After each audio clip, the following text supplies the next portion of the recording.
মাননীয় রাজ্যপালের ডেকেছেন, আমরা সম্মান রাখার জন্য যাচ্ছি। আচ্ছা, সেটা দেখুন, আমরা অসম্মান করতে চাইনি মাননীয় রাজ্যপালকে। তিনি প্রথম দিন শুনলাম দার্জিলিংয়ে এসছে, রাজ্যপাল তো গিয়ে এখন জলের প্যাকেট আর চালের প্যাকেট দিচ্ছেন না রিলিফে, উনি এখানে কেন এসছেন তাও আমি ঠিক বুঝতে পারছি না।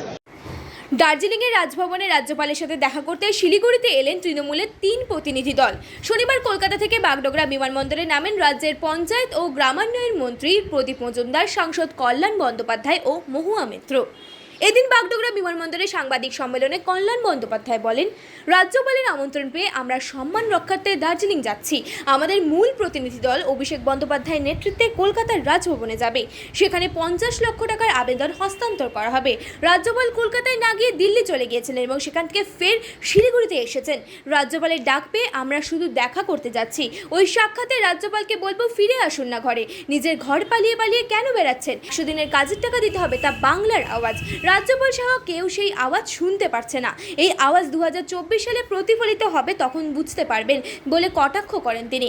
100 দিনের টাকা কেন্দ্রীয় সরকার আটকে রেখেছেন, তাতে রাজ্যপালের ভূমিকা হচ্ছে কেন্দ্র ও রাজ্য সরকারের মধ্যে সম্পর্ক বজায় রাখা, কিন্তু রাজ্যপাল তা করছেন না বলেও দাবি করেন তিনি। মাননীয় রাজ্যপালের ডেকেছেন, আমরা সম্মান রাখার জন্য যাচ্ছি।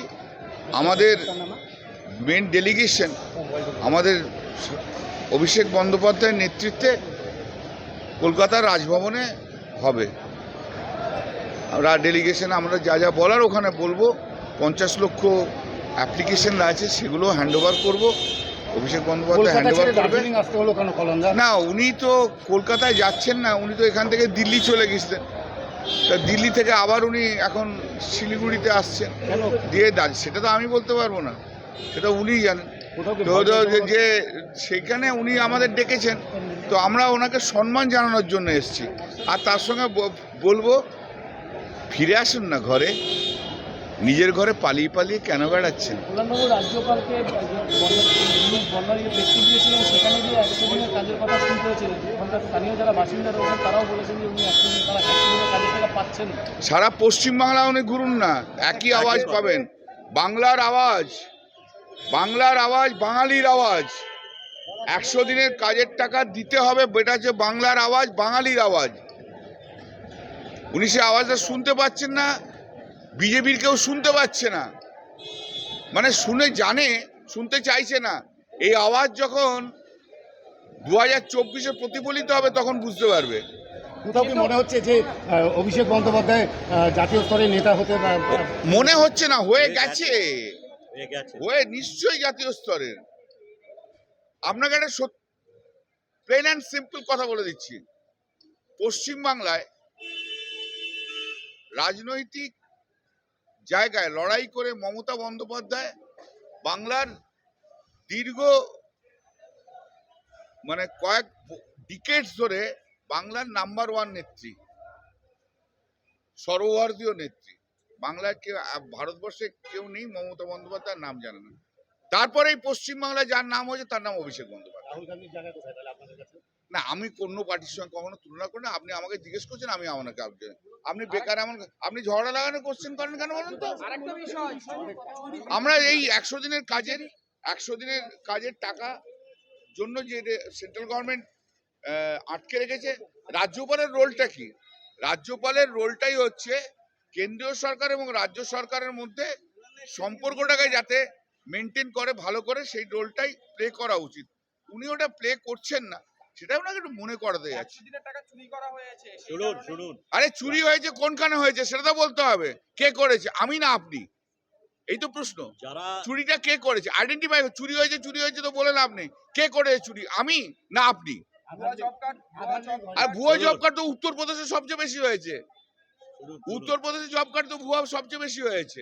আধার লিঙ্কিং পশ্চিমবঙ্গের জব কার্ড হোল্ডারদের হচ্ছে 99.68%। 99.68% হচ্ছে পশ্চিমবঙ্গের জব কার্ডের আধার লিঙ্কেজ। তো তাহলে ভুয়োটা কোথায় হলো? আর ডবল ইঞ্জিন সরকার গুজরাটে হচ্ছে 53%, মহারাষ্ট্রে ডবল ইঞ্জিন সরকার করে নিয়েছে বাহুবলে, সেখানেও 43%। আদালতে যাচ্ছেন না কেন এই বিষয়টা? কে আদালতে আছে আপনারা জানেন না?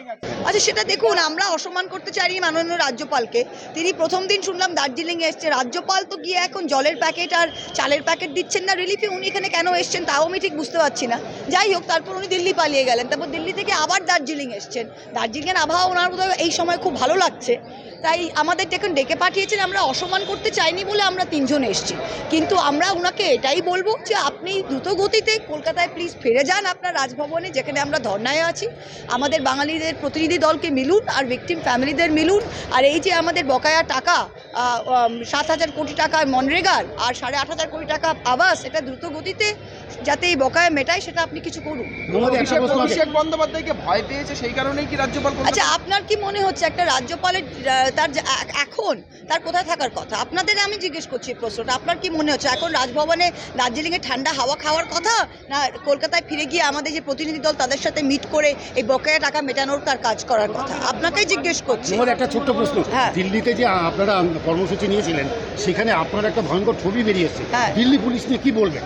দিল্লি পুলিশ কি করা যায়? দিল্লি পুলিশ তো বিজেপির কার্যকর্তা থেকে তারা অর্ডার নিচ্ছে, দিল্লি পুলিশকে ধরতে যায় না। এটা বিজেপির সন্ত্রাসের মুখ। একটা নির্বাচিত জনপ্রতিনিধিকে তারা টেনে হিচড়ে যদি একটা পিসফুল প্রটেস্ট থেকে সরাতে পারে, তারা ভারতবর্ষের গণতন্ত্রের ত্রুটি কিভাবে চিপে দিচ্ছে সেটা তো আপনারা দেখতেই না, পাচ্ছেন। দিল্লি পুলিশ যদি বিজেপির হয় তাহলে পশ্চিমবঙ্গে পুলিশ আপনি দেখেছেন পশ্চিমবঙ্গের ছবি? কোনো এমপিকে টেনে হিচড়ে পশ্চিমবঙ্গের পুলিশ এরকম একটা পিসফুল ধর্না থেকে সরিয়েছে? ছবি দেখেছেন আপনারা? Thank you. অবশ্যই পালিয়ে বেড়াচ্ছেন, এটা কি মনে হচ্ছে? হয় পালিয়ে বেড়াচ্ছেন, নয়তো কারণটা কি? দার্জিলিং আর তার এতই পছন্দ যে তিনি এখানে হাওয়া খেতে এসেছেন। কারণটা কি মনে করছেন আপনারা? তিনি তো ফেস করতে চাচ্ছেন না, কারণ একদিকে তিনি বলছেন জয় বাংলা, বাংলার রাজ্যপাল, ওদিকে যে বকেয়া টাকা মেটানোর জন্য তিনি একটা পদক্ষেপও নেননি, তাই জন্যই পালিয়ে বেড়াচ্ছেন ভয়। তো আজকে তো আপনার